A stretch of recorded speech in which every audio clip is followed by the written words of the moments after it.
who in the world thought it was a good idea for me to have to follow Dr. Chuck Missler? I mean, really, did you hear that presentation before lunch? Woo!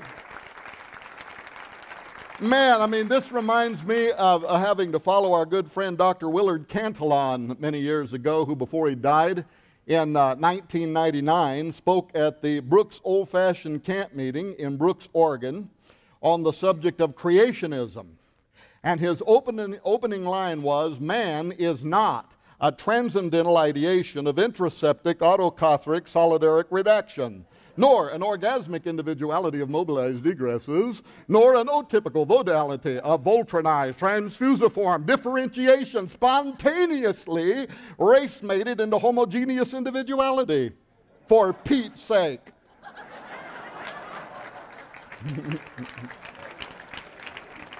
Well, Dr. Cantillon went on to explain that all he had said was man is not a process of evolution. And his point was how the evolutionists will often wrap their arguments in very complex language in order to deceive the public, to make it appear as if it's more academically or scientifically or historically or geologically supported than what in fact it actually is. Well, it was much easier for me to follow the story of the little girl who came to her daddy with the same question and said, "Daddy, where did people come from?" And the father said, "Well, honey, a long time ago, God made Adam and Eve, and they started having babies, and that's where people came from." Well, the next day, the little girl thought about that overnight, went to her mother the next day, and she said, "Mommy, where do you think people came from?" And the mother said, "Well, a long time ago, there were monkeys, there were apes, and we evolved from the apes." Well, this really confused the little girl, who then went back to her daddy and said, "Daddy, you told me that God made Adam and Eve, and that's where people came from. But Mommy says that there were monkeys, there were apes, and we evolved from the monkeys." The father said, "Well, honey, it's really not that difficult. I was telling you about my side of the family, and she was telling you about hers."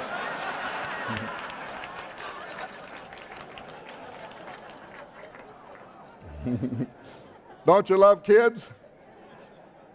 Well, that's funny, but that's not what I'm here to talk about. I want to talk to you today about the coming technological singularity. I want to talk to you about transhumanism. I want to talk to you about the coming human enhancement revolution, because, folks, there is a growing, serious body of individuals in the world today who actually imagine the use of those monkey genetics as well as synthetic forms of life and other forms of whatnots, if you will, as being applied to our human biology in the very near future towards a post-human condition. They are called transhumanists. And for those of you who may not know what I mean when I use that term, transhumanist or transhumanism, that is simply the title that is given to describe this growing, diverse cultural movement that imagines that we now have it within our grasp to take man into the next step in our evolution. We are going to brain-machine interface ourselves with artificial intelligence systems. At the germline level, we are going to genetically alter the human species so that all life forms born downline from Homo sapien will be a new form of man. We are going to use technocratic tools, genetics, robotics, artificial intelligence, nanotechnology, synthetic biology, neuropharmacology, just a whole lot of stuff that ends with the phrase ology. We are going to use that to permanently undo God's creation. And the first thing that you need to realize is that this vision, ladies and gentlemen, is no longer considered to be fringe. In military laboratories around the world, from the executive level of governments on down, in monster corporations that are betting trillions of dollars into the future, there is a dream that is taking place. And here's another thing I bet you don't know. Your tax dollars are being used right now to define the language around which this new creation, if you will, this new form of Nephilim, Nietzsche's dream of the Übermenschen, Hitler's dream of the Aryan super race, we are literally moving towards not just the precipice, we have stepped over the precipice and are now moving into what is called the hybrid age, which we will be talking about in a moment with regard to these slides. Now, one thing that I should say very quickly, is it is my habit to walk back and forth, to point at that, to use this little thing to point at that, and everybody is telling me that is a giant waste of time. Don't do it. And now I think they lied to me, but I do see two blondes sitting up here, so maybe not. They told me there were two blondes with tasers, and that if I stepped away from this pulpit, their job was to shock me back into position. I'm not kidding. And the thing was, and what's scaring me is not just one of them told me that. One told me, and then the next one said the same thing in a different room. And then Chuck Missler told me that. I believe him. What's he got to lose?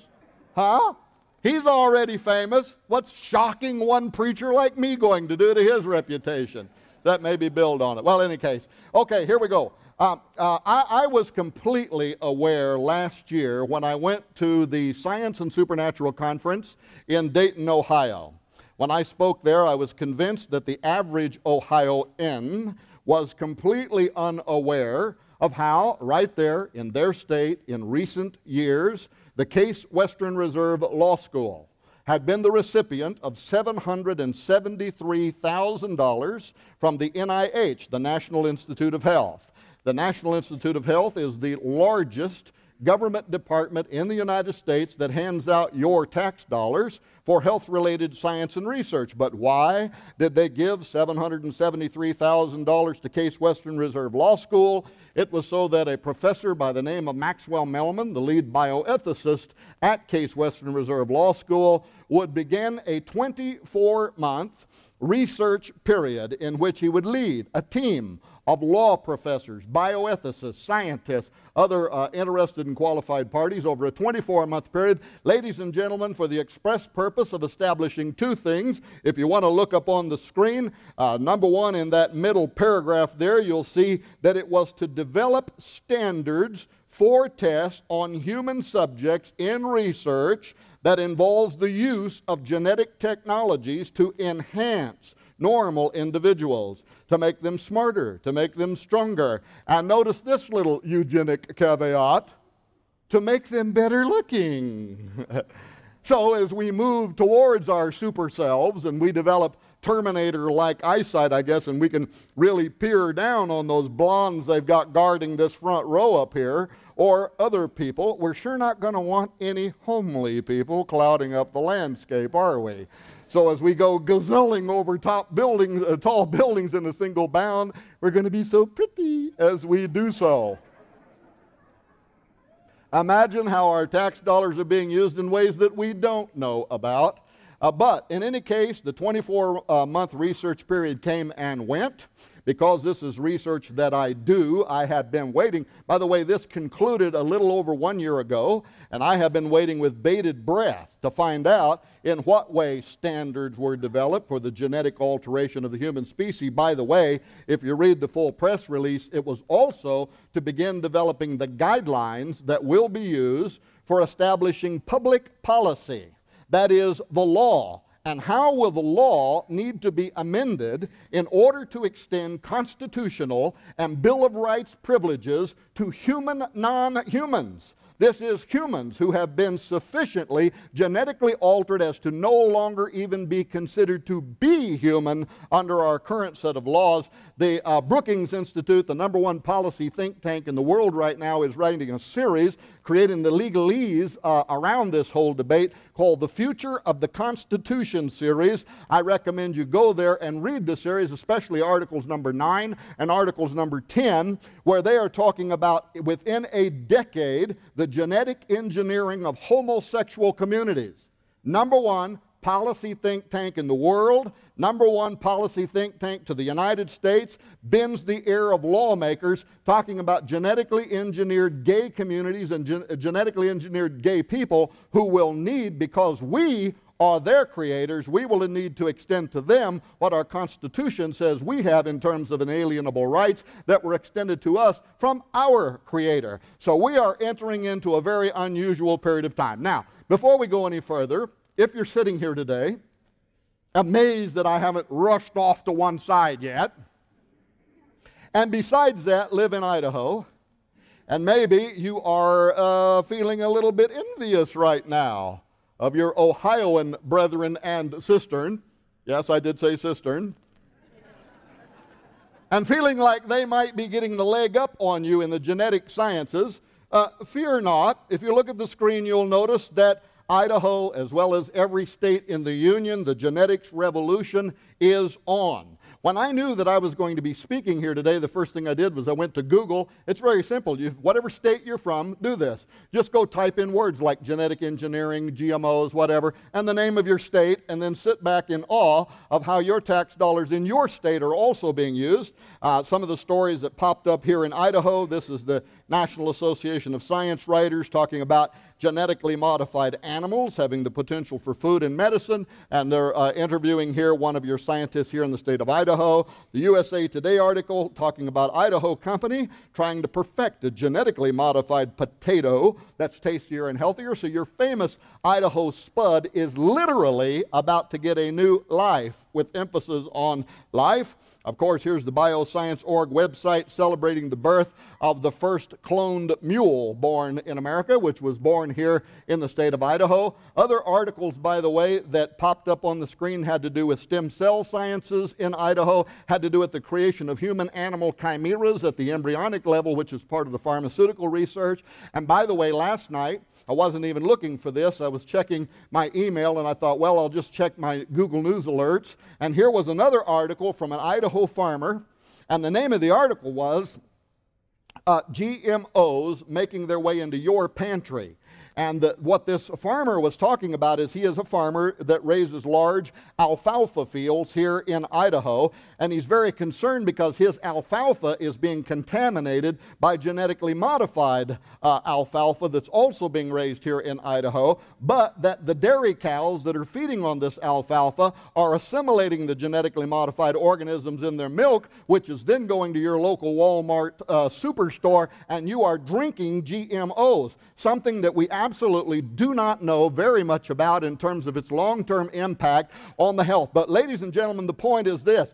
All across the United States, it isn't just Idaho, it isn't just Ohio, the state that I come from, Missouri, at the University of Missouri, we are raising humanized pigs, pigs that have human DNA in them for experiments in xenotransplantation. This is happening in every state in the Union, and we are the laboratory rats. Well, you might be saying, oh, surely, Tom, these have just got to be isolated news stories, right?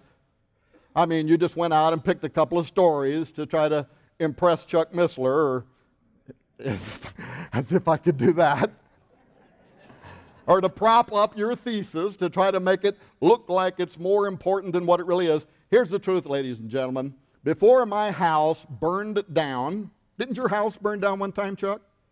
Oh, well, thank God. Somebody lied to me. Before my house burned to the ground in January of this year, and my wife and I walked away with not more than one wheelbarrow load of singed stuff, I lost not only a library I'd been collecting for 30 years, but over 6,000 pages of documents on this whole area. I could literally stand before you today for 10 hours and page through report after report, peer-reviewed medical journals, peer-reviewed science journals, line items in military budgets here in the United States. Did you know that the 2011 presidentially approved DARPA budget, our little friends out there, the Defense Advanced Research Projects Agency, that this year's presidentially approved budget has millions of dollars in it for figuring out how to edit the DNA of our soldiers? Did you know that in this year's DARPA budget there are millions of dollars for the creation of what is called biodesign, which is a new synthetic form of life, something that has never existed before. Furthermore, they want it to be militarized, which we don't know what that means, and more importantly, they want it to be immortal, something that cannot be killed. Literally, what they're trying to do is figure out how to circumvent the curse. They're trying to get around cellular death, genetic death. With the curse that God placed on Adam and Eve at the fall, our science departments and our military trying to figure out how to get around that and to enter some kind of immortal transcendence without Jesus Christ. It's in this year's DARPA budget. As a matter of fact, I photocopied the pages and put them in the book Forbidden Gates, just so people would know I'm not making this up. Well, but anyway, so that you know that I'm not making this up, let's take a look at just a few of these various reports. Who is the State of the Future? This is from the Millennium Project. And by the way, the last time I checked, they had not yet published the 2011 report. That's why it says this is the newest report. The Millennium Project was founded in 1996 after a 3-year feasibility study with the United Nations University, the Smithsonian Institution, Futures Group International, and the American Council for the United Nations University. It's a global futures research think tank of futurists, scholars, business planners, policymakers who work for international organizations, governments, including the government of the United States, corporations, non-governmental organizations, and universities. Here is a quick excerpt. You can get the CD, read the whole report. Here's the excerpt. As computer code is written to create software to augment human capabilities, so too genetic code will be written to create life forms to augment civilization. When I first read that, I said, what in the world are they talking about here? So I read the report and followed up on it, and here's what I found out. Some of you may be aware how that many agencies around the world, including our government, and our military especially, has had a very strong interest for the past few decades and have spent billions of dollars in the quest to decode the secret brain language of the brain, the neural code, the neuron pulses of the brain. We have an interest in this, perhaps even for weapons technology purposes, to be able to control literally the thoughts of individuals at a distance. But beyond that, there are practical applications. Imagine the benefits to a paraplegic who could drive a wheelchair by thought alone. So there's a lot of benefits that could come out of this kind of technology. It's called brain-machine interfacing. But the military has been figuring out how to decipher the syntax, the complex communication rules around the electrical firings within your brain. They follow a consistent pattern that is repeatable, and it has been a daunting task to try to figure out that secret language. But over the decades, well, you may have gone to YouTube at some point, and you watched one of the early illustrations there of a rhesus monkey, and it's got a chip implanted in the hippocampus of its brain, and it's got wires running out of its brain that's going into a computer, and by thought alone, the monkey has learned how to move a computer cursor around on a screen in order to make decisions and then to get rewards. Well, that was a very early illustration of this technology. The technology has gone crazy in just the last few years, especially the last 36 months. We have had amazing breakthroughs in developing the algorithms that can work with breaking the neural processes of the brain down into digital code, that is strings of ones and zeros, where it can then be broadcast into a receiving station somewhere and reinterpreted to its exact meaning, orders, emotions, whatever that might mean. You know what I'm talking about, don't you? You're sitting here right now, you're listening to me, and thoughts are going through your head. That's neural activity. You're sitting there thinking, man, this guy is out of his ever-loving gourd. Or you're sitting there thinking, geez, I'd love to go to the bathroom, but if I get up, everybody's going to look at me. Or whatever it is you're thinking, that's the neural pulses of the brain. Well, now, by the way, in just the last 36 months, we have developed extracranial neural readers.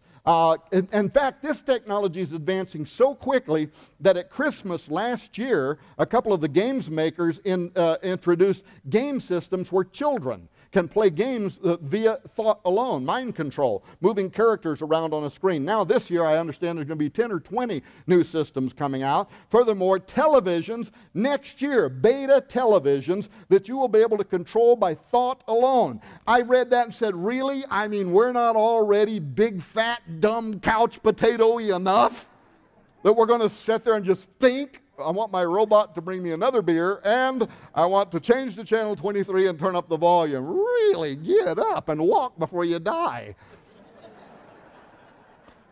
Beta versions of smartphones within the next 18 months where you will think, call mom. And what's happening, the University of Chicago had a report on this where they were talking about how this technology is being developed right now, being tested in Afghanistan by our soldiers who are wearing a device. I read the report, no bigger than a Bluetooth that sits above their ear and extracranially is reading the neuron pulses of the brain, broadcasting it to a receiver where it can be interpreted. And what the University of Chicago was talking about is how this is very quickly leading now to what will become a synthetic form of telepathy where soldiers will be able to communicate with each other by thought alone. And it's also leading to a synthetic form of telekinesis where soldiers will be able to control objects, move about, robotic war-fighting machines. And they showed a guy wearing a helmet, a soldier, with a panoramic screen on the front of it, and they were illustrating how he is watching the distant battlefield that a drone is flying over, and by thought alone, he would be able to tell the drone to drop its payload, take pictures of something, move on to a new place. In other words, we're building Terminator technology. Well, so what the 2010 State of the Future report is saying is, as the computer code is written to create the software that will thus augment our human capabilities, what is going to happen? Ray Kurzweil talks about this in his film Transcendent Man, which Chuck Missler is in, and in much of his other stuff. If you've read his book, The Age of Spiritual Machines, and on the technological singularity, by the way, technological singularity simply is the title they've given to explain the date when we reach what is called strong artificial intelligence, basically a synthetic conscious mind. And we will invent this. Authors like Hugo de Garis, if you've read his book, The Artellect War, believes it, and Hugo is an atheist, and he believes it's going to lead to what, if you read, he's only describing Armageddon.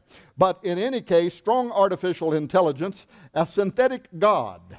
That's what Hugo refers to it as. We are building a deity, is his words, and it will be trillions of times smarter and more powerful than every Einstein that has ever lived, and many experts believe we're going to arrive at that moment within the next couple of decades. Well, what they are talking about in this report is that all of these, this phenomena, all of these advances in technology seem to be rushing towards a point in time in which everything we have ever known about life on Earth and interactivity, everything in one day is going to change. Everything is going to go out the door. Everything you've ever thought you had known, your gray matter simply will not be able to keep up with it. And Kurzweil, as others, as well as the State of the Future, what they're saying is, since this, the potential of this technology will so outweigh our capacity to be able to handle it, it is going to become necessary then to start changing us. And that's what they mean. Genetic code will be written to create life forms,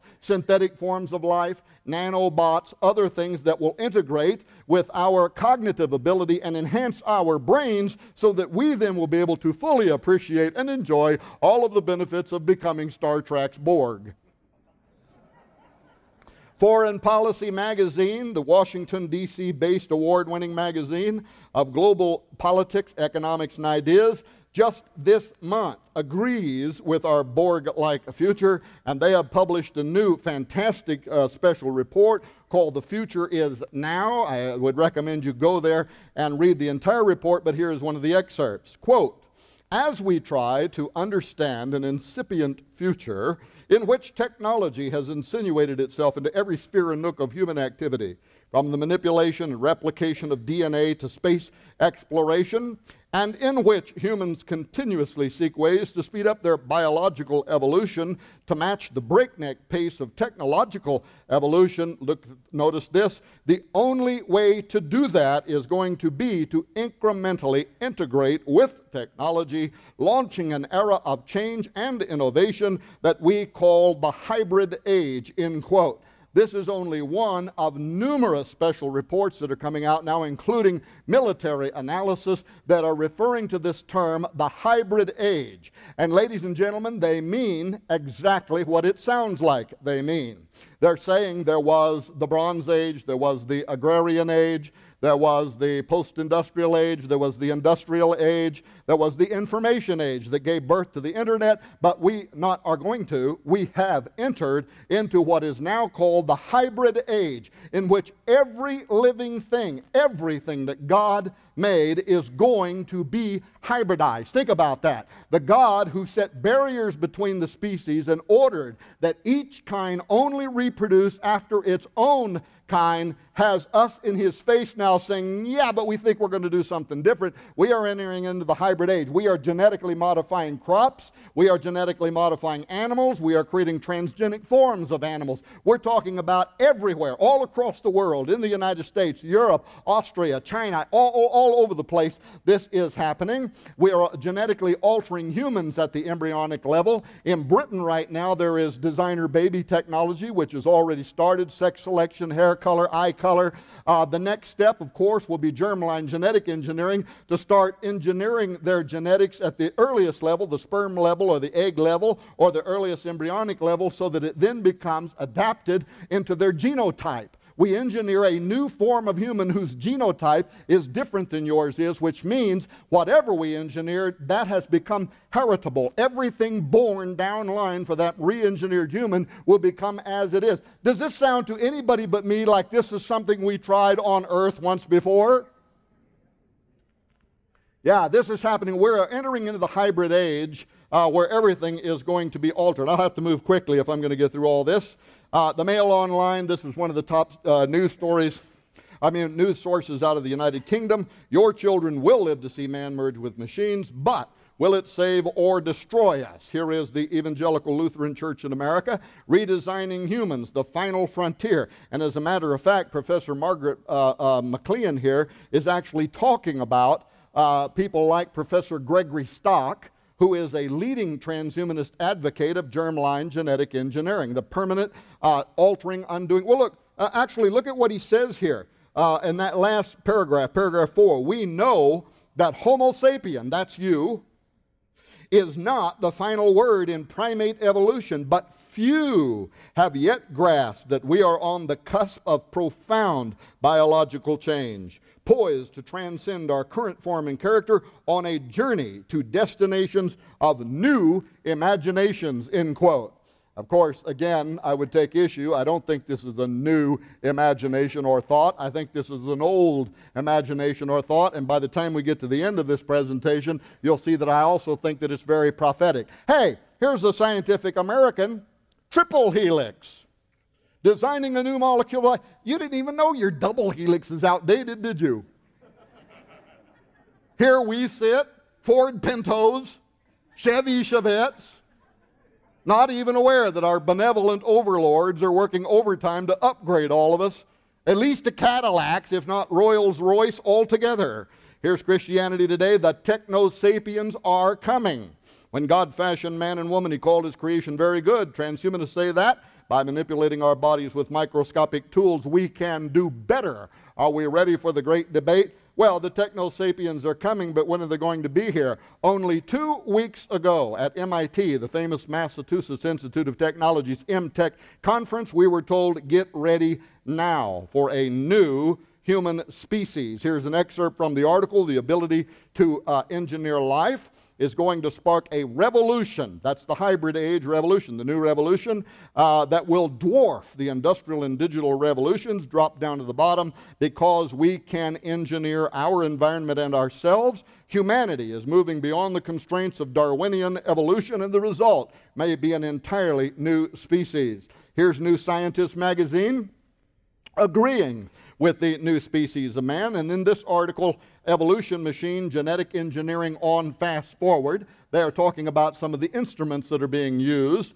to move us towards our post-human future, including gene sequencing machines. And they're talking here about how the technology is becoming much more affordable. The machines are becoming much more powerful. Notice under that little italicized, right under that line, that little italicized opening remark, automated genetic tinkering is just the start. This machine could be used to rewrite the language of life and create new species of humans. And notice that interesting graphic they created where it's got the double helix coil, the human coil, going into the machine, and at the top being spat out all kinds of alien green, wonderful forms of new humanity mixed up with all kinds of other stuff. Well, among the thousands of laboratories around the world where creators have been honing these skills towards our post-human future, human-animal chimera research has been a very important model. I want to talk about this news story here for just a moment. First, notice that this is Reuters news. I want you to know that this is not Weekly World News when you see what they're talking about here. I don't want you to think I grabbed this from the tabloid section as I was exiting that Walmart supercenter. Reuters News, and look at this headline. Scientists want debate on animals with human genes. But look at this first paragraph. A mouse that can speak, a monkey with Down's syndrome, dogs with human hands or feet. British scientists want to know if such experiments are acceptable or if they go too far in the name of medical research. Now, please note that this article was published 24 months ago. Why would I include this article with these more recent statements that are being put forward? You'll understand that in a moment. And let me give you just a very quick background to this. This article was an interview with scientists in Britain who had been doing research into human-animal chimera creation. Now, why would the pharmaceutical industry have an interest in creating a part human, part animal at the embryonic level? And you should know, because this is mostly what's driving a lot of both stem cell and human-animal chimera research. It's really quite simple. It's because it is a daunting task for pharmaceutical corporations, monster corporations, to get permissions to do human trials with new drug therapies. And they have the potential of making untold amounts of money. And how many know that when it comes to the giant corporations, it's really all about money? It's not about ethics, it's about money most of the time. Well, they stand to make trillions of dollars as we move into the future with new drug therapies. And one way to test a new drug therapy against human enzymes is to create a part human, part animal, or a part animal with human enzymes that then allows them to bypass the human trial requirements, the daunting task of getting permission to do so, and now they can test their drug therapy to see if that part of the human genetics in that animal is responding in a particular way. Okay, so this is what these scientists were doing. Human-animal chimera research in Britain, and they went to the government of Britain, and they wanted to know if they could have access to public funds, tax dollars, to fund their research into this. Well, people in Britain started finding out about it, and especially among the pro-life community, there were those who did not like the idea that their money would be used to create a part human, part animal that then would be experimented on and then killed. That might be okay with some of us. No, I don't think so. Well, it wasn't okay with them either. And so what happened was there was kind of an uproar. And so the government of Britain decided to host what they called the embryology discussions, which was kind of an open forum in which they invited in all kinds of disciplines, scientists, bioethicists, even members of the clergy. And get this, the Vatican sent 2 bishops to testify during the embryology discussions, and one of the Vatican's spokesmen said that if a woman participated in these experiments by providing egg or ovum, and then later developed a crisis of conscience and wanted to raise this part human, part animal as her child, she ought to have the right to do so. That was the advice from the bishop from the Vatican. Well, in any case, the embryology discussions came to an end, and then the government of Britain began doling out tax dollars to these scientists on a case-by-case basis for the creation of human-animal chimeras. All right, now, fast forward 24 months ago, and that's where this interview came in. The same scientists were back now, and they wanted to know, would it be okay if we take the next step? Can we now start raising these half humans, half animals to full maturity?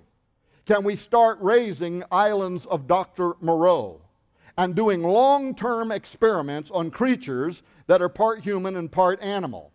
The other thing that this article was very interesting in is that the scientists admitted that they are satisfied, okay with 50-50 integration of humans and animals. Because most people have been led to believe, especially in the stem cell sciences, that the amount of human material in one of these creatures is so minute as to be inexcusable.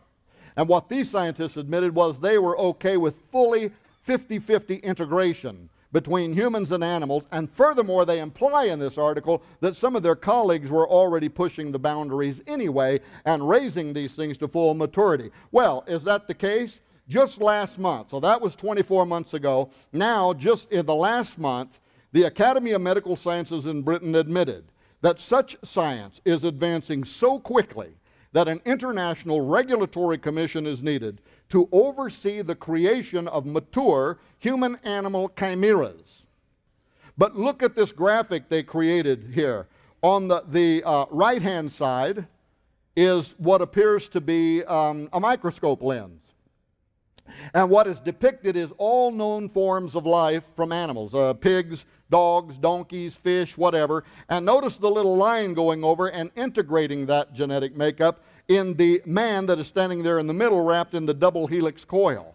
Out of the back of the man with the double helix coil, it goes back into animals. And as you begin reading this report, you come to understand that this graphic depicts the fact that they are acknowledging, first of all, that experiments are happening around the world at breakneck pace in which we are integrating humans with animal genetics and animals with human genetics. And this genie, ladies and gentlemen, is out of the bottle. This is actually a portion of the summary that says, this report considers research that involves the introduction of human DNA sequence into animals or the mixing of human and animal cells or tissues to create entities we refer to as animals containing human material. Oh, by the way, in the Old Testament, these were called Nephilim, Gibborim.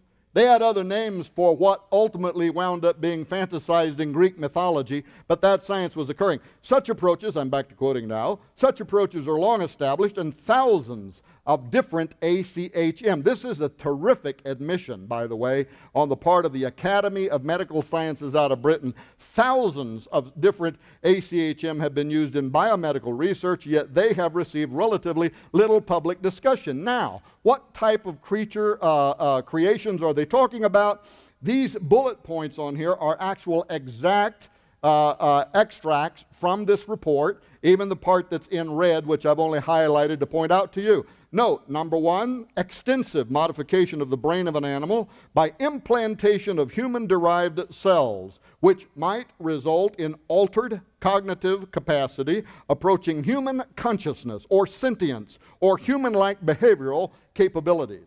Number two, situations. Look at this, where functioning human gametes. Ladies and gentlemen, we're talking about fertilized cells that can fertilize, gametes. Eggs and sperm might develop from precursor cell types in an animal, and where fertilization between human and animal gametes might then occur. We're talking about the creation of species that can reproduce with humans. Number three, cellular or genetic modification, which could result in animals with aspects of human-like appearance, skin type, limb or facial structure, or characteristics such as speech. Really? I mean, is this science really going on all around the world? One day after the Academy of Medical Sciences published their report, the Mail Online reported on only 2 of the tens of thousands of laboratories that are in Britain that are involved in this research, and in only 2 of them, 150 human-animal hybrids had been grown in UK labs. But ladies and gentlemen, it isn't just in Britain.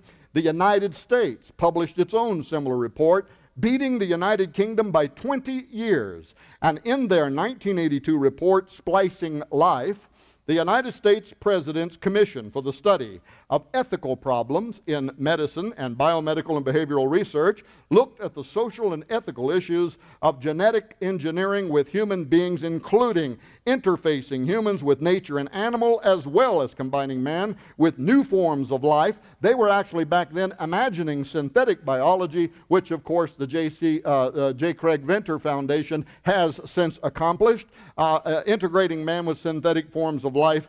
The report imagined that the dawn of this science would occur within 10 to 20 years. Now, why did I put down there how prophetic? Well, you're going to find out in a few moments. Because report after report from the government, this was published in '82, they imagined within 10 to 20 years, which would take us approximately to where we are now, or sometime in and around the year 2012. A date that continues to show up in government report after government report telling us that anytime after the year 2012, the first baby steps will be established that will ultimately lead to a new form of life. A new form of human will emerge upon the earth. Hang on to that thought for a moment. All is well, though, because at Emory University just last month, Rabbi Michael Broidy stepped forward to argue that Jewish law will support such animalized humans so long as it produces superior people. And there's the Emory University screen grab. Here's a quick excerpt. Genetic engineering, in which the traits of different individuals or animals are combined, already has resulted in amazing combinations. Jewish law would support similar intentional human-human chimerism, in which the embryonic material of two fetuses is mixed, or human-animal chimerism, in which the cells of a human are mixed with the cells of another mammal. Here's the Washington Post of mice, men, and in between. Scientists debate the blending of animals and human forms. Here's the New York Times. Merely human. That's so yesterday. Here's Counterpunch, Monsters, Inc., the Pentagon plan to create mutant super soldiers. Here's the Center for Bioethics and Human Dignity, the future of the human species. Here's Discovery News, part human, part machine transistors devised. Here's the Danger Room at the Wired magazine. Pentagon looks to breed immortal synthetic organisms. And I want to say something about this news story too. Top Pentagon scientists fear brain-modified foes.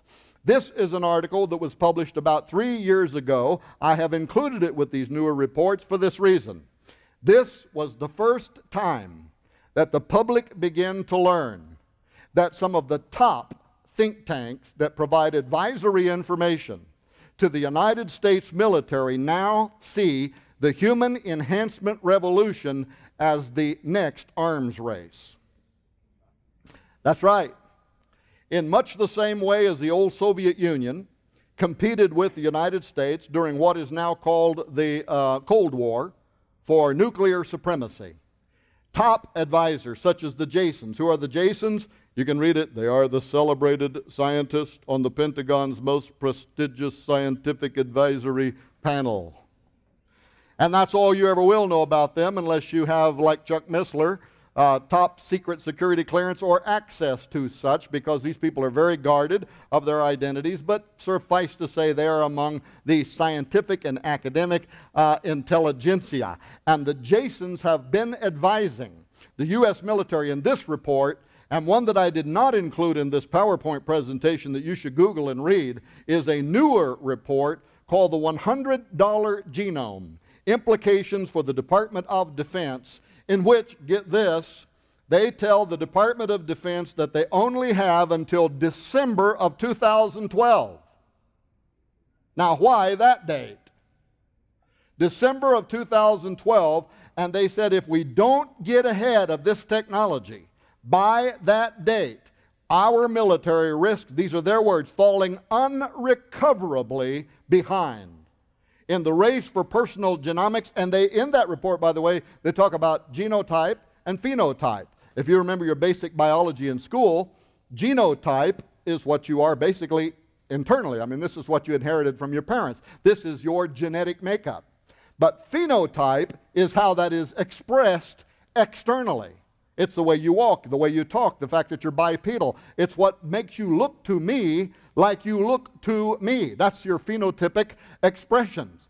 And the information from the to the Department of Defense from the Jasons, what it is implying is as we begin altering humans in terms of their genetic makeup, they are going to start looking different. They're going to start walking different. They're going to start acting different. They're going to start becoming different. And once again, I think this happened once before in history. But this article right here 3 years ago was the first time that the public began to learn that these high-ranking top intelligence agency advisory panels now see human enhancement as potentially the next arms race. Well, I got to go very quick. Discovery magazine looked into this technology and in the hands of transhumanist aspirations concluded that it is the most dangerous idea in the history of the world.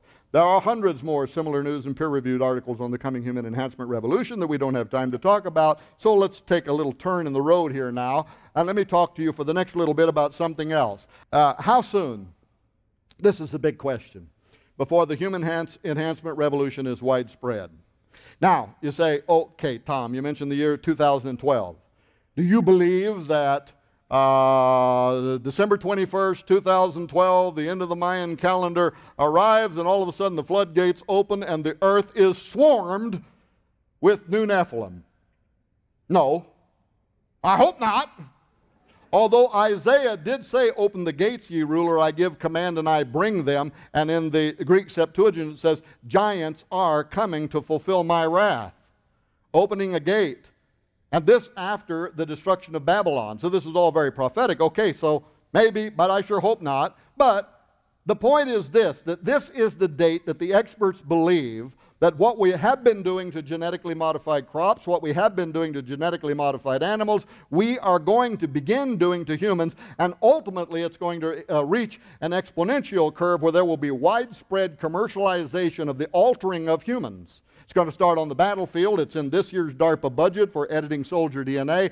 But just like so many other things, DARPA invented the internet, but now we all participate in it. The military developed global positioning satellite systems, and now every one of us have phones and GPS navigators in our car. So what begins in the battlefield is going to ultimately make its way into the broader culture at large. And for whatever reason, like this report right here, Converging Technologies for Improving Human Performance. It's got bullet points, it's got graphs in it, all talking about how these sciences are going to be used to create a new version of man. In fact, you remember the old commercial that showed an egg inside of a frying pan frying, and it said, "This is your brain on drugs"? Well, if you read this, you'll understand why they show a man with his brain on the front of it, because this is your brain on transhumanism. That's what this is all about. But I think there's something, and this was published approximately a decade ago, in which they speculated that approximately within a decade, sometime around the year 2012, the first baby steps towards the emergence of a new form of man. Now, what's very strange about this to me, and I will apologize here if suddenly I start becoming a little bit of a preacher maybe. Is that okay? Anything to wake you up. There's something here that I can't quite put my finger on, but it is very unusual. And you know that one of the approaches in the Koinonia Institute is you deal with probabilities. Sometimes you can't really nail something down beyond a shadow of a doubt, but what you can say is it's 99% probable that this is the way it is. And when I deal with mathematical probabilities, I can't understand why, for instance, all of our reports are looking to the year 2012, but did you know that for thousands of years, occultic societies around the world prophesied, not just the Maya, that in the year 2012 there would come the emergence of a new form of man upon the earth? See, the Maya didn't say that December 21st, 2012 would be the end of the world. And you see these modern Maya. In fact, don't we have something like a group of them right now going across the United States with 13 crystal skulls talking about all this? I think I read something about that in the news or heard something about it.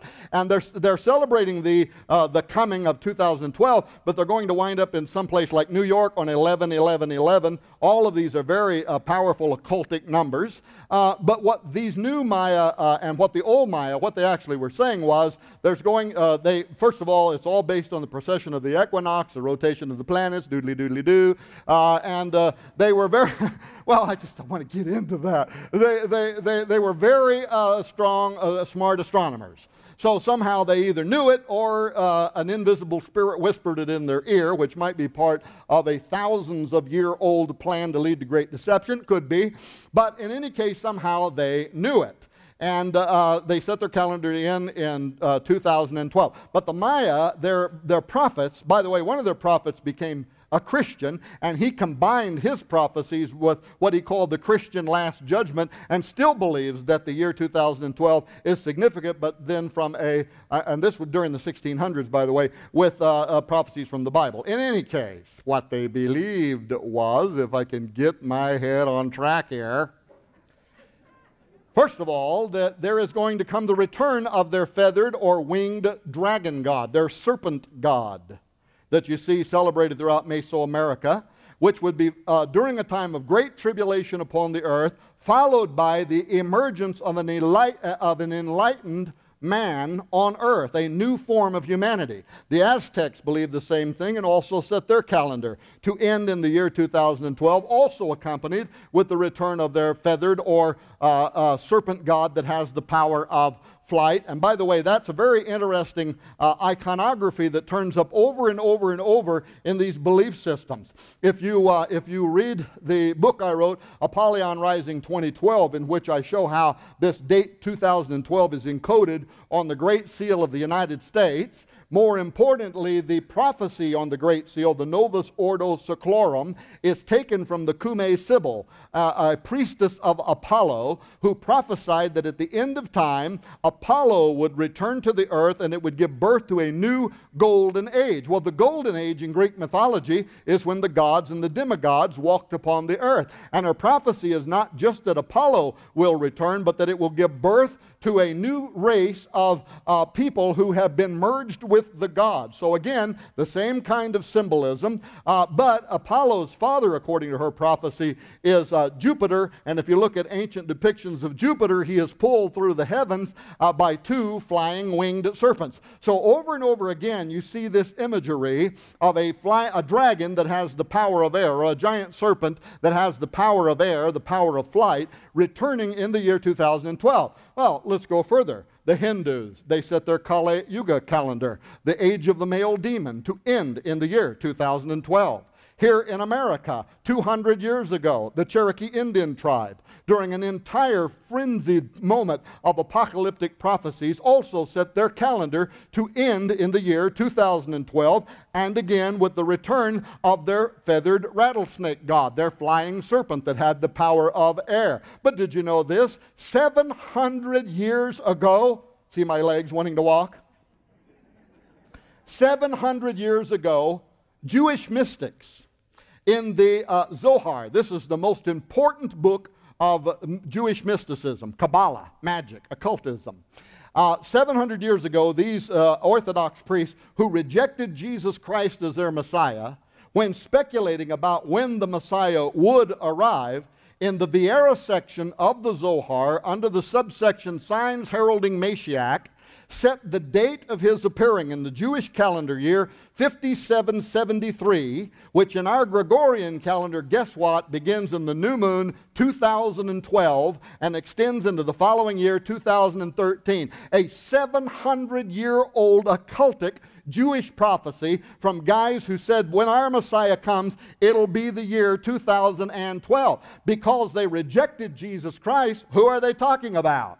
They're talking about the coming of the Antichrist in the year 2012. But did you know that 100 years before that, another occultic figure, a Catholic priest, a prophet by the name of Malachi O'Morgair, or who the Catholics more commonly know as Saint Malachi, went into a frenzy and also prophesied. And he prophesied a famous prophecy that today is known as the prophecy of the popes, in which he named every pope that would exist from his day to the final pope, from Celestine II all the way down to the final pope, who he named Petrus Romanus, Peter the Roman. And guess what? Benedict XVI is the next to the last pope. Benedict is 85 years old. He's having health issues. He's already talking about retirement, and there was also a threat on his life. The very next pope, if this prophecy is accurate, and by the way, if you study the prophecy, it is mysteriously accurate. For whatever occultic influence that was there, it seemed to know something.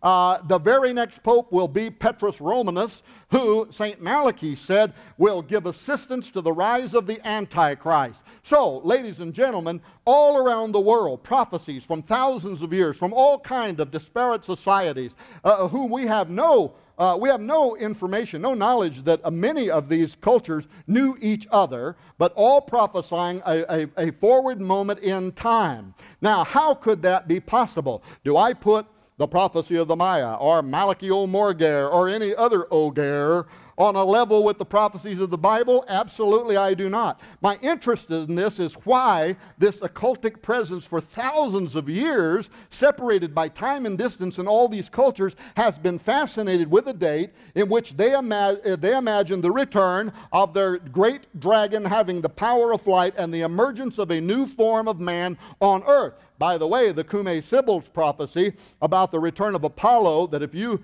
dig in your purse or wallet and put out a $1 bill, you've got that prophecy in your possession right now, the Novus Ordo Seclorum, the return of Apollo at that date. Apollo turns up also in New Testament theology. When speaking of the Antichrist, it says he will be the son of perdition.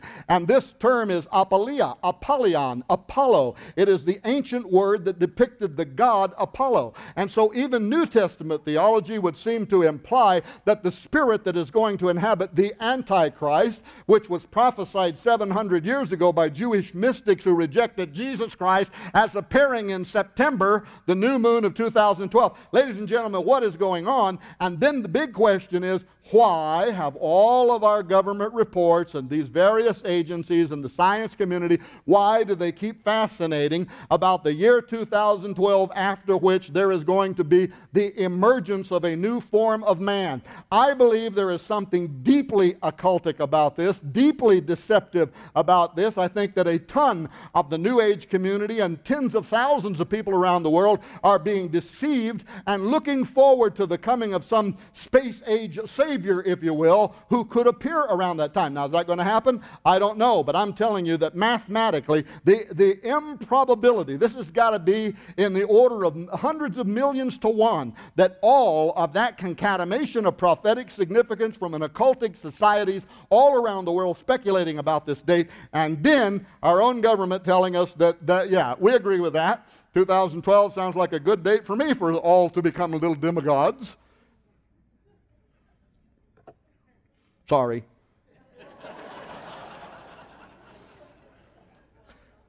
Well, whereas 2012 may be looked back on as the dawn of the human enhancement revolution, Time magazine considered the matter, interviewed Mr. Singularity himself, Ray Kurzweil, and concluded that 2045 is the year that man becomes immortal. Some believe the new man is going to be here even sooner, however, and they are preparing for it. At the School of Law, Birkbeck, the University of London, preparations are already being talked about.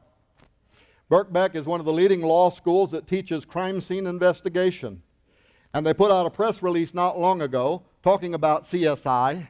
And if you know anything about CSI, of course, right, this is specially trained law enforcement officers, right?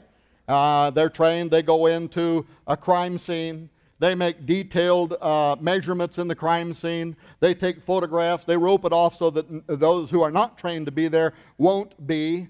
And then they start collecting all this forensics information. It might be a drop of blood. It might be a drop of spittle, a drop of sperm. It might be a hair fiber. It could be a cotton fiber. It could be something out of a car. It could be a tire track. It could be a footprint they want to make a cast of. If there's a body there, it could be the way the body has been treated.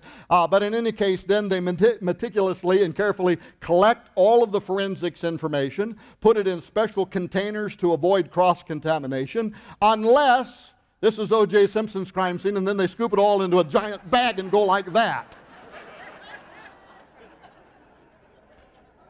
And then they send it to the crime laboratory where the entire crime scene is put back together, and ultimately they come out of this, hundreds of years, by the way, of this analytical type of law enforcement science. They come out and basically they say something like, we are looking for probably a Caucasian male between the ages of 18 to 24 years of age. He is probably part of an affluent community, or he is addicted to drugs, or whatever the analysis has told him. And then this becomes a very powerful tool for profiling who the perpetrator of that criminal activity might have been. Well, the Birkbeck University recently said, if we go down this road, we are going to have to introduce new crime scene analysis classes for dealing with crime scenes that have been perpetrated by human non-humans.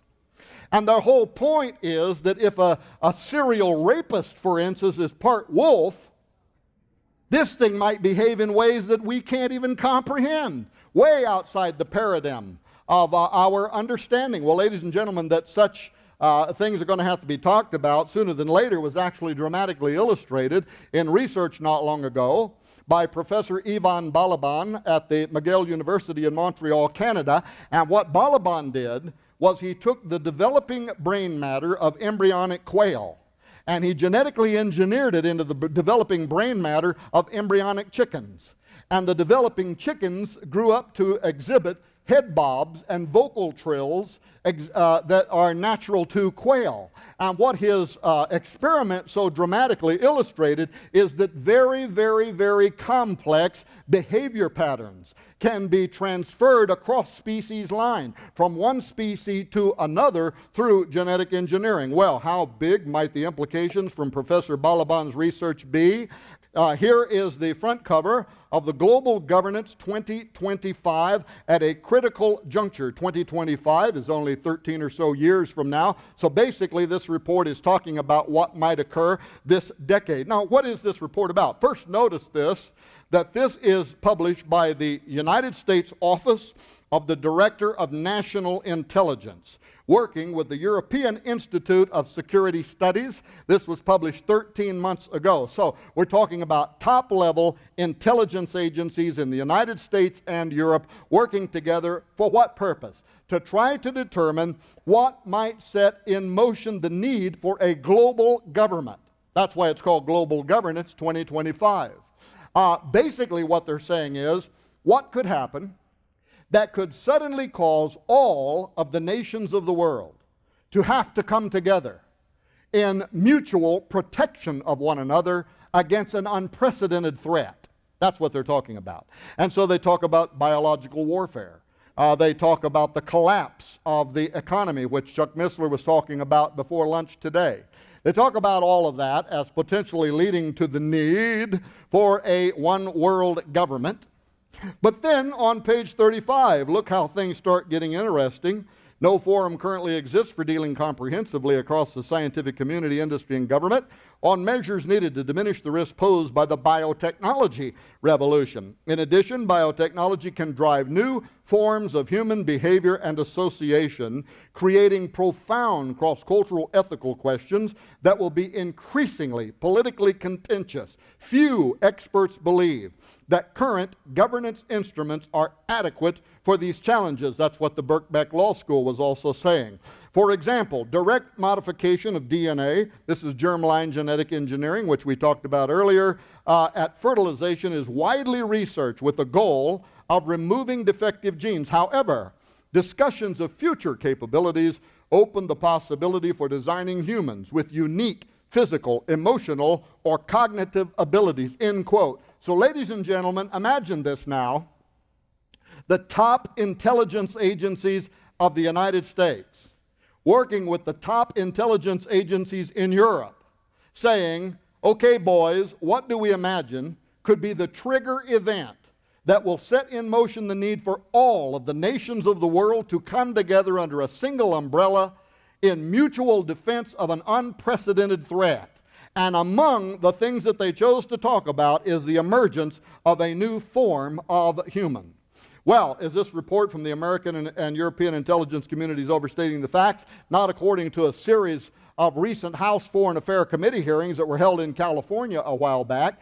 California Democrat Brad Sherman, who's known for his expertise in the spread of nuclear weapons, or weapons of mass destruction among terrorists, was picked to chair these meetings. Well, what were the meetings about? A journalist for Congressional Quarterly magazine by the name of Mark Stenzel attended the events, listened to the HFA hearings, then went back and wrote a feature article for CQ magazine called Futurist: Genes Without Borders, in which he described listening to the HFA hearings as sounding more like a Hollywood pitch for a sci-fi movie than it did a sober discussion of scientific reality, with all of its discussion of super animals, super intelligence, and superhumans on the near horizon that represent an existential threat against which mankind is not prepared. Well, ladies and gentlemen, in designing humans with unique physical, emotional, and cognitive abilities, I believe that we could be witnessing the unfolding of biblical prophecy. Anybody agree with that? First of all, genetically altering living organisms could unleash plagues of end times proportions. What does God know that we don't know besides a lot about why He put barriers between the species that we are now so freely crossing over? We used to look at verses like Zechariah 14:12, talking about people's flesh consuming off of them while they stand, and we would interpret this as possibly radiological contamination from a nuclear confrontation, and that might be what it is. But now, with the biotech revolution, ladies and gentlemen, we are opening a Pandora's box to a million kinds of a molecular biological nightmare. We could unleash in one day, I don't want to scare you, but a Black Death, or it could be intentionally contrived by a terrorist organization. And right now, security experts are staying up at night and can hardly sleep, knowing that you can go on eBay and buy a gene sequencer and open a lab in your garage and start synthesizing living organisms. As a matter of fact, this stuff is becoming so easy that all colleges across the United States right now have what they call the iGEM competition, where college kids are creating new forms of novel life. In fact, it's called iGEM because it has to be a living machine. It has to actually accomplish something, and awards are being given out on our universities every year now for new synthetically formed creations of life. I believe that what we're seeing in the biotech revolution, and by the way, let me insert something here. I don't believe everything happening in the biotech revolution is negative. I was doing a radio show recently, they said, well, do you see anything good coming out of biotech? And I said, oh, there could be all kinds of good things that could come out of it. If we could learn how to simply turn off a cancerous cell, that would be a great thing, right? My issue is in altering humans, genetically re-engineering and tampering and crossing species barriers that is an assault upon the divine order. And when you assault God, you're probably not going to win in that boxing match.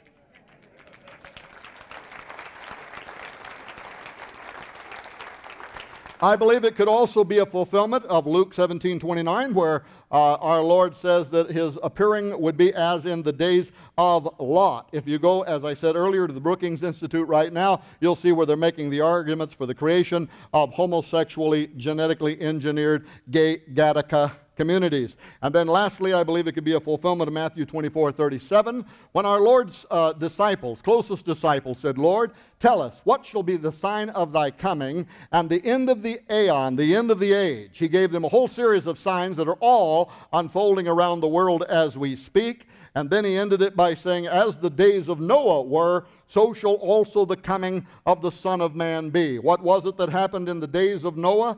Ancient records around the world tell the story of powerful angels, genetic scientists, who left their habitation and descended to earth. The story includes genetic alteration of human and animal genetics. In fact, the Bible itself, by the way, tells us that the flood came because all flesh, both man and beast, had been corrupted. And many of the ancient records even describe the blending of these species, which then later turns up in Greek mythology. But the result was to create a body into which they could extend themselves, later became known as the Nephilim. Some scholars believe this story is reflected in Genesis 6:4, which says, there were giants in the earth in those days, and also after that. When the sons of God came in unto the daughters of men, and they bare children to them, the same became mighty men which were of old, men of renown. But even if someone disagrees with that assessment, discredits the prophetic questions that I have raised, or disagrees with certain theological situations like the angel theory of Genesis, which I happen to believe, which is very interesting because when I was a young preacher and knew everything there is to know about doctrine in the world, because I graduated from a Bible college, and bless God, I'm the answer man, I was a Sethite. I no longer believe this than the man in the moon. And the first person that brought this theory to me, I said, you are out of your mind. But when you're honest, and I was, I came to believe that everything in history supports this theory. Now, again, you don't have to agree with me, but you would need to recognize that neither God nor evolution. So it doesn't really matter what your worldview is. If you're sitting here today, you're not a Christian, you're a Darwinian evolutionist, you would have to admit that what we are doing now was not allowed by God or evolution, and as a result, I think we could soon learn what I call the Brundlefly lesson. Want to know what I mean? Have you seen that old movie, The Fly? And there was this scientist by the name of Seth Brundle, and he was conducting teleportation experiments. And one day he goes into machine A, not aware that a common housefly had flown in there, and he pushes the button, is discombobulated. He is transferred to machine A where he is remolecularized, walks out of the machine feeling fine, not aware that his genetics have been combined with the genetics of a common housefly. Well, very soon he starts becoming the transhumanist dream come true. He's got lightning quick agilities, superhuman strength, the sexual proclivities of an African lion. But then something else happens, and he starts mutating into a horrific monster and has to be destroyed. Jeff Goldblum, who starred in the remake of that film, also starred in the Jurassic Park movies. And I love the scene in the first Jurassic Park. He's playing a character, by the way, a Weasley-looking guy. Jeff Goldblum plays a very good Weasley-looking guy by the name of Ian Malcolm, who is a scientist that subscribes to the chaos theory. And he is in the back of a Jeep. Do you remember this scene? And I think the guy's driving and the woman's sitting here, and they are being chased down the road by a giant man-eating Tyrannosaurus Rex that is nipping at the back of the Jeff Goldblum character's head, who's leaning forward, and he says to the people in front of him, "Who in the world thought this was a good idea?" Who thinks what I'm talking about is a good idea? Members of government, military, philosophy, futurists, the science community, academia, and this is happening, by the way. I'm going to be interviewing Professor Holbert, who was in the film with Chuck Missler at Stanford University in the spring for our documentary on transhumanism, and he said, when you get here, I want to introduce you to the Transhumanist Society, the students group, or whatever they're called, on campus. That's happening all across the United States, every campus, Stanford University, Oxford University. The people that hold the prestigious seats there have written their thesis on transhumanist values, such as Professor Nick Bostrom. You can go to nickbostrom.com and read his report on transhumanist values, in which he celebrates how we are going to combine ourselves with animals. And the good of this, he says, is because animals can, they have modes of perception that we do not have. Well, I read that and I said, you're right. The Bible tells me that, Balaam's donkey could see the angel, and Balaam could not. Some animals might indeed be able to see into the spirit world, and I think that this is part of the problem here. There are invisible entities that are inviting us to make contact. And ladies and gentlemen, it may not end very well. There is the cover of the book, Forbidden Gates. I don't have time to talk about any of that other stuff. Here is the new book, Pandemonium's Engine, which Dr. Missler was so graceful in writing a chapter for. We try to abduct him into anything we're doing anytime we can. But Christians have got to get involved in this discussion. Don't wait on your church or your pastor to do the job for you. Get personally educated on the basic issues, the basic ethics. Secondly, employ your particular talent or strength to engage. So, if you're involved in politics, if grandma wants to get on her knees and take this to God, that would be okay with me. There is power. The devil trembles when he sees the weakest Christian on their knees, right? From media, if that's what you do, to education, whatever it is you do, make the issue of transhumanism some part of your sphere of influence. It doesn't have to dominate your life, but at least have a basic knowledge of what is coming, because, ladies and gentlemen, the average American is completely unprepared for not only what is coming, but how quickly it is going to be here, actually already is here. There were 2 children born in Britain recently that are the genetic offspring of 3 genetic donors. We're already doing this in the earliest stages. So make it a part of your influence. Also remember to operate in love and respect of others. That's why, by the way, the title of this book, have you ever seen a longer title? Forbidden Gates. How genetics, robotics, artificial intelligence, synthetic biology, nanotechnology, and human enhancement herald the dawn of techno-dimensional spiritual warfare. The National Science Foundation report, the newest one, Ethics of Human Enhancement, 25 questions and answers, that little picture down there on the bottom to the left, I did not include. in today's discussion, but this is an NSF, another report that you paid for. And Patrick Lynn, who is the co-author of that report, went on the Institute of Ethics and Emerging Technologies, the IEET, and referred to me as a pig and as a person who would make people like Ted Kaczynski, the Unabomber, proud. And what was my crimes against humanity? I had written an article called Open Letter to Christian Leaders on Biotechnology and the Future of Man. It was picked up by The Wire. It was published at Wired magazine. And all I was asking pastors to do is read the stuff that these people are saying and be aware of it. Well, he didn't like that. And but the point about all of this, ladies and gentlemen, is that I know from experience we have entered into an ideological battle. We are at war for the mind of a generation. Make no mistake about that. Thank you very much for allowing me to come here today and take some of your time.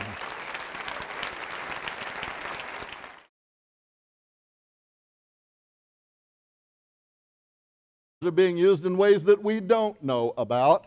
But in any case, the 24-month research period came and went.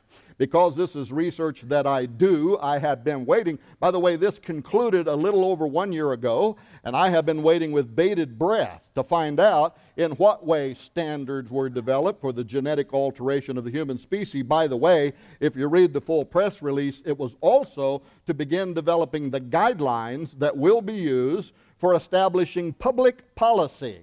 That is, the law. And how will the law need to be amended in order to extend constitutional and Bill of Rights privileges to human non-humans? This is humans who have been sufficiently genetically altered as to no longer even be considered to be human under our current set of laws. The Brookings Institute, the #1 policy think tank in the world right now, is writing a series creating the legalese around this whole debate called the Future of the Constitution series. I recommend you go there and read the series, especially articles number 9 and articles number 10, where they are talking about within a decade the genetic engineering of homosexual communities. #1 policy think tank in the world, #1 policy think tank to the United States, bends the ear of lawmakers talking about genetically engineered gay communities and genetically engineered gay people who will need, because we are their creators, we will need to extend to them what our Constitution says we have in terms of inalienable rights that were extended to us from our Creator. So we are entering into a very unusual period of time. Now, before we go any further, if you're sitting here today, amazed that I haven't rushed off to one side yet, and besides that, live in Idaho, and maybe you are feeling a little bit envious right now of your Ohioan brethren and cistern. Yes, I did say cistern. And feeling like they might be getting the leg up on you in the genetic sciences, fear not. If you look at the screen, you'll notice that Idaho, as well as every state in the Union, the genetics revolution is on. When I knew that I was going to be speaking here today, the first thing I did was I went to Google. It's very simple. Whatever state you're from, do this. Just go type in words like genetic engineering, GMOs, whatever, and the name of your state, and then sit back in awe of how your tax dollars in your state are also being used. Some of the stories that popped up here in Idaho, this is the National Association about the coming technological singularity. I want to talk to you about transhumanism. I want to talk to you about the coming human enhancement revolution, because folks, there is a growing serious body of individuals in the world today who actually imagine the use of those monkey genetics as well as synthetic forms of life and other forms of whatnots, if you will, as being applied to our human biology in the very near future towards a post-human condition. They are called transhumanists. And for those of you who may not know what I mean when I use that term, transhumanist or transhumanism, that is simply the title that is given to describe this growing, diverse cultural movement that imagines that we now have it within our grasp to take man into the next step in our evolution. We are going to brain-machine interface ourselves with artificial intelligence systems. At the germline level, we are going to genetically alter the human species so that all life forms born downline from Homo sapien will be a new form of man. We are going to use technocratic tools, genetics, robotics, artificial intelligence, nanotechnology, synthetic biology, neuropharmacology, just a whole lot of stuff that ends with the phrase ology. We are going to use that to permanently undo God's creation. And the first thing that you need to realize is that this vision, ladies and gentlemen, is no longer considered to be fringe. In military laboratories around the world, from the executive level of governments on down, in monster corporations that are betting trillions of dollars into the future, there is a dream that is taking place. And here's another thing I bet you don't know. Your tax dollars are being used right now to define the language around which this new creation, if you will, this new form of Nephilim, Nietzsche's dream of the Übermenschen, Hitler's dream of the Aryan super race, we are literally moving towards not just the precipice, we have stepped over the precipice and are now moving into what is called the hybrid age, which we will be talking about in a moment with regard to these slides. Now, one thing that I should say very quickly is it is my habit to walk back and forth, to point at that, to use this little thing to point at that, and everybody is telling me that is a giant waste of time. Don't do it. And now I think they lied to me, but I do see two blondes sitting up here, so maybe not.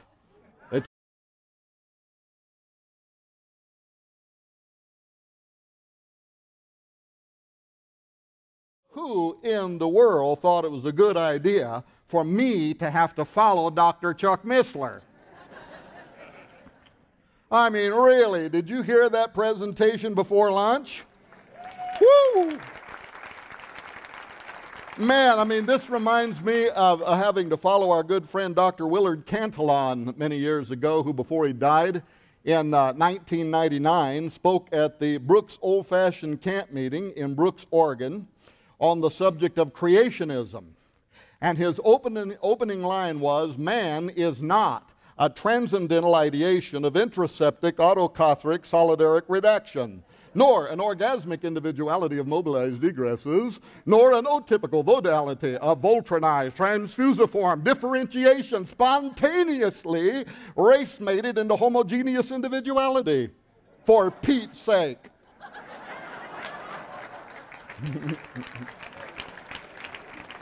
Well, Dr. Cantillon went on to explain that all he had said was man is not a process of evolution.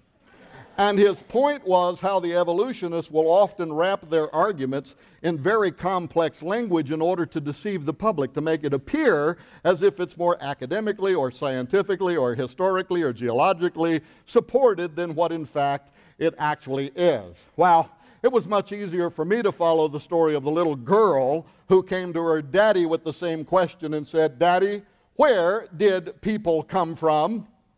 And the father said, "Well, honey, a long time ago, God made Adam and Eve, and they started having babies, and that's where people came from." Well, the next day, the little girl thought about that overnight, went to her mother the next day, and she said, "Mommy, where do you think people came from?" And the mother said, "Well, a long time ago, there were monkeys, there were apes, and we evolved from the apes." Well, this really confused the little girl, who then went back to her daddy and said, "Daddy, you told me that God made Adam and Eve, and that's where people came from. But Mommy says that there were monkeys, there were apes, and we evolved from the monkeys."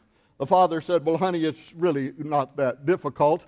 I was telling you about my side of the family, and she was telling you about hers."